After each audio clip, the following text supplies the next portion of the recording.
Ja by som sa asi sil v kôlni. Kiss, Mary Kill. A teraz Bianka, Jaká Bianka? Rumanová, Nina Janová a Rachelka. To je riadne kombo.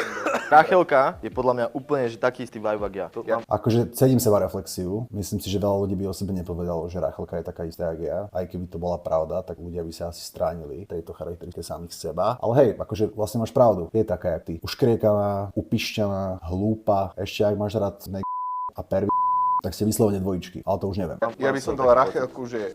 Mary by som dal Rachel. Si dal Mary? Mary by som dal Rachel, lebo vidím ju, jak teraz, jak je tehotná, tak je taká oveľa ukludne. Kámo, Mary by si dal Rachel. Poďte so mnou trošku vizualizovať. Predstavte si, že by si Adam Štrba zobral Rachelku a nasťahovali by sa spolu do domu. Hej. Ty by si bol v dome vedľa nich. Takže bol by tam uškriekaný Adam, uškriekaná Rachelka, ich 3 nízke, ryšavé, mulacké, uškriekané deti a mali by grilovačku a ty si vedľa nich sused, hej, asi na záhrade v lete. Majú grilovačku, dojde tam pán Janis, Totka. Vieš si predstaviť ten škrekot? Takýto škrekot fest. Ja by som sa asi sil v kôlni.